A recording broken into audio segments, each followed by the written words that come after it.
I am 48 years old and I have no friends. It sounds shocking, right? Well, let me explain.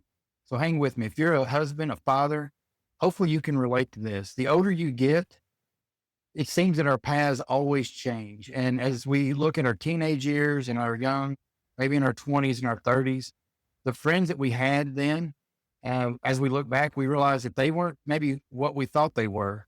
And they did shape us in some way, but what way did they shape us? Was it in a good way? Or was it a lot like many of the friendships that I've had over the years? Is that a lot of times it took me places, the friendship did, that I didn't want to go. It cost me more money than I was wanting to spend. And a lot of times it kept me there longer than I was wanting to stay. It reminds you, the friendships can remind you of lot like sin in our life, right? They cost you more than what you want. They keep you there longer than you want to stay. And they usually cost you more. So I think that when we look at our friendships and who we have today, it's okay to not have no friends.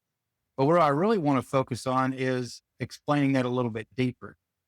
Because the more that I walk with Christ as a New Testament Christian, I realize that the friends that I did have just prior to becoming a Christian, even in my late 20s, early 30s, they were not friendships that I thought they were. They were based on worldly relationships and not on godly relationships.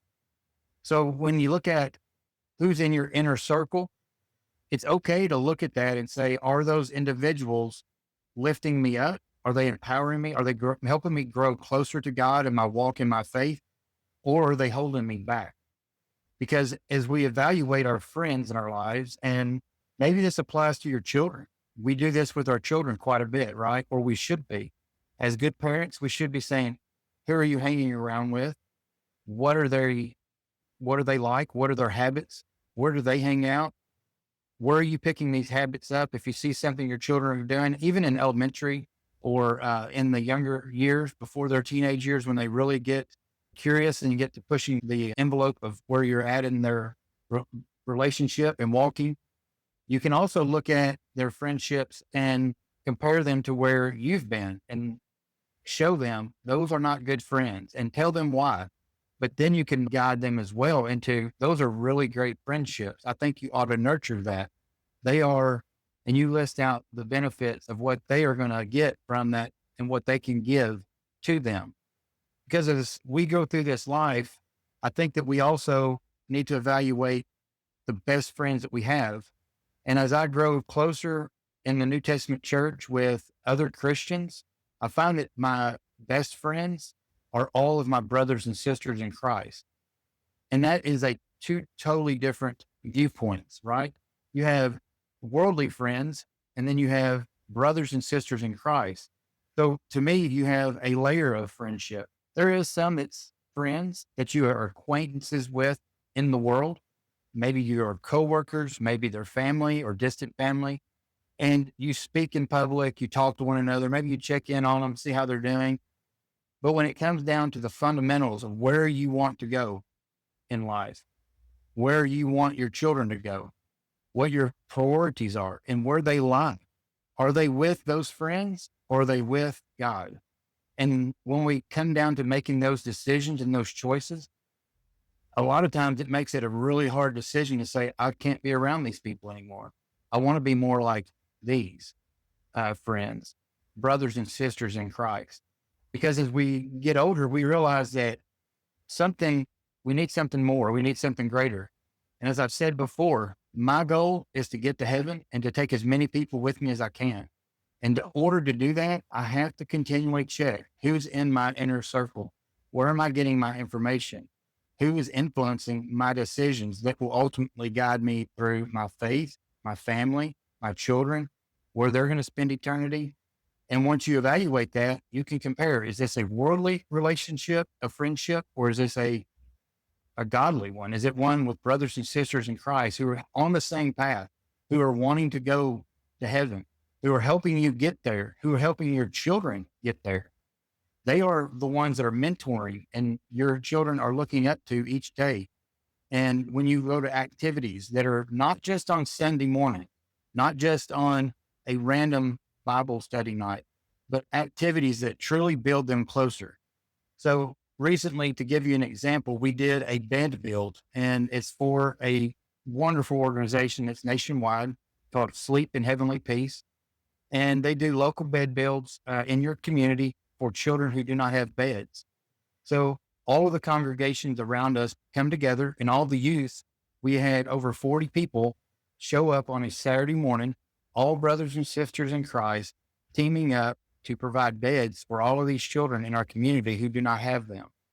And that was a great experience, not just for me, but for all the brethren, for my son and my daughter who are in their teenage years. They were really impressed by how well everyone worked together, the whole process of building the beds and how everything came together. And it was a huge success. The goal was to do 30 some beds. We ended up putting together and completing 40 beds. And there were 12 extras that we finished up from a previous build. So in total, we were able, as a group of brothers and sisters in Christ, to provide 52 completed beds to be delivered to children in our community that didn't have beds prior. And those examples, those are outside of morning worship or an activity that is building you and getting you closer to those who want the same things out of your life that you have and the life to come. So those are some things that I would consider. And I would look at as well, what about evaluating, you know, who's in your outer circle? Because those people are the ones who are looking at you and they're trying to get into your circle. If you were to be in the public and you're having people watch you all the time, there are people that notice you as a Christian and they notice that something isn't exactly the same as what they've been used to the whole time, their entire life, because they are recognizing that there's an interchange. There is a way that you're conducting yourself. There's a way that your children are interacting with them that is different than anything else in the world. And that's where the brothers and sisters in Christ, that friendship is greater than the worldly friendship. I want to give you another example. So stay with me. I hope that you can relate to this as fathers and as husbands, that we are, we have 4 children, and our 2 youngest, as I mentioned, we homeschool. And my daughter, the youngest daughter, is now graduating. But in her years of basketball, she has been very talented athlete and girls basketball. We've been blessed to watch her play, but we decided to do a travel AAU type of game versus just the regular season games of public schools and homeschools that we played against, usually 35 to 40 games a season, which was a lot of running. But her AAU coach was a man who had coached girls basketball, high school, for many years, 10 plus years. And what he was noticing in his girls and the teams from the public school were girls who didn't respect the authority of the coach, who all the things that you could think of. They had foul mouths. They weren't respectful. They had an attitude. They didn't respect other teammates and talk back to them. You name it. There was a lot of issues that he had to deal with every single practice, and getting them to show up, be committed, all of these things. When we went to the first couple of practices and my daughter showed up, he noticed there was something about her that was different. And after about the 3rd practice, afterwards, he came to me and pulled me to the side. And he says, I love the way that your daughter handles herself. Every single practice before we start, she comes and shakes my hand and gives me a look, looks me in the eye and asks me how I'm doing. During practice, she responds with yes, sirs, no, sirs, and she follows through with everything that she does that I instruct her to do. He said that I don't have any girls on my team that currently carry themselves and have that much integrity and character as her. And he wanted to know, what is the difference? Like, I mean, he said, I've seen this for all of my life and I'm coaching these girls day in and day out. There's something different about your daughter. For this example, I told him, I said, we've trained her and we have taught her to have respect, to have humility in the way she carries herself, to act as if she is in the public eye and that everyone's watching her and that they would see Christ in her. And to hear someone from the world compliment your family and your children in this manner, it's very humbling, it's very rewarding in that you're doing something right. And that by giving them a fundamental biblical principles to build on and to spend valuable time with them.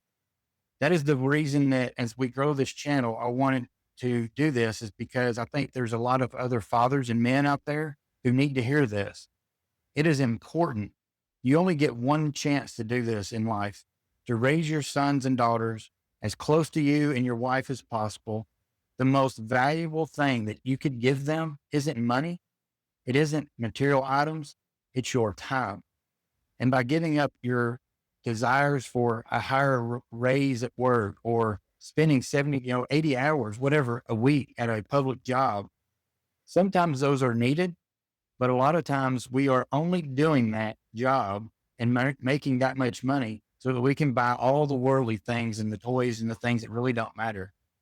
And by investing in our children, we get results like this, that people have never seen this level of character want to know, how did you do this? They see the difference and they know that it's from a Christ centered upbringing and that the influence of our faith has a ripple effect, not just through our family, but through our community.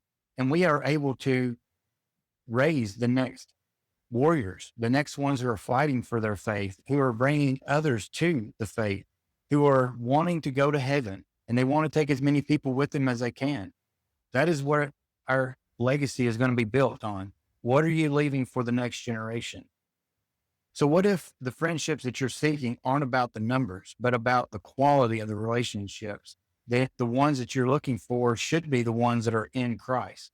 All your brothers and sisters that are in the local congregations, that is the blessing that comes from being in the church, is that you have so many other men and women who are wanting to get to heaven and they're on that narrow path. They are wanting to encourage one another and send cards and to show love, to support your children, to support you in the decisions you're making. It's much more of a deeper spiritual friendship than it is of the worldly, non-spiritual friendships that I've had my entire life. In Ephesians 2:19, we read that fellow citizens with the saints and members of the household of God, that is who we want to spend our time with. Same way within Galatians 6:2, it reminds us to bear one another's burdens, showing that there is strength in a spiritual family. We read in Hebrews chapter 10, I think in verse 24 and 25, it encourages us to not neglect the meeting together, but to stir each one up in love and good works. How can we do that if we're not focused on spiritual things? If we're not hanging around our inner circle of those who are on the same path, who want the same results, and who truly are wanting the best for us, not just physically, but spiritually. So as fathers, we got to really evaluate that. And I know that for me, I want to use me as an example. And to a certain point in my life, I never did that. I never did take the time to evaluate my outlook on life, what lens I'm looking through, who are in my inner circle. And I thought I had a lot of friends, right? Worldly friends, ones that they would be there when you need them. As all the country songs say, right?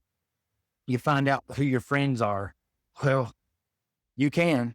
And usually they are more of a worldly influence on you than what you realize. And you realize too, as your children get older, that maybe that individual, that lady, that man, they aren't who you want your children around for more than one reason. And you have to guard them. You have to guard your children. You have to protect them and give them great examples of integrity and godliness and righteousness that they want to strive after as well when they see that. This is the kind of upbringing that not only sets them apart from the world, but it truly builds out the legacy for your family that will last generations, because what you're instilling in them by adding that time, which is priceless, and training them up, they're going to do the same thing with their children. They're going to teach them the gospel. They're going to teach them kindness and love, and they're going to show Christ to their children, and they're going to live out the gospel, right? That is the generational wealth that you cannot put a money on. You can't put a value on. There is no financial gain to be had there. It is all changing your family tree, all for the next generation. So when I say obey the gospel, there's a lot of people that may have never heard that term. I know that before I became a Christian, I didn't hear that either. I thought that because I was trained or told a certain thing about my spiritual walk, that if I believed and did whatever I wanted after I believed, that I was saved. The Bible doesn't say that. And when I really started asking questions and doing the deep work, is a total transformation. And in Kingdom Fathers, that's what we're after, is that we want to help fathers and to help husbands have that total transformation of where they're at now, and not just work on, well, I just need to get my finances in order, or I need to get my health in order. And I think I need to go to a church more. There's a lot of things we as fathers need to work on. But the first thing we need to work on in that cycle of continual improvement is our spiritual life. Where are we going to spend eternity? Where are our children going to spend eternity? Nothing else matters. If we don't make it to heaven and take our children with us, then everything that we have done here upon this earth has been in vain. And I don't want my children not knowing truth. And the only way to do that for me and for you is to accept it when we know it and we see it, no matter where it takes us, no matter what we've been taught in our past, and by learning the gospel. There is only one way for us to get to heaven, and that is through Christ. And if we obey the gospel, then we are able to go through that death, burial, and resurrection just as he did. And he himself, Christ, will add us to his church, Acts 2 and verse 47. I hope that this message has found you well. I hope that you'll leave a comment below, that you can resonate with this about friends and evaluate your life. Who's in your inner circle? And as we grow this channel, we will be able to put a community together that will help each of us gain more spiritual clarity, know what we want in life, know how to change that. And as we offer trainings and coachings, we're wanting to go through that cycle with you of, it's not just your spirit, it's not your soul, it's not just your mind, it's your body, it's the entire process. And if you work on those together, you will ultimately get to where you want and have a life that you have never had before. And it all starts with looking within. And then from there, you can grow. Hope you will have a great day, and God bless you.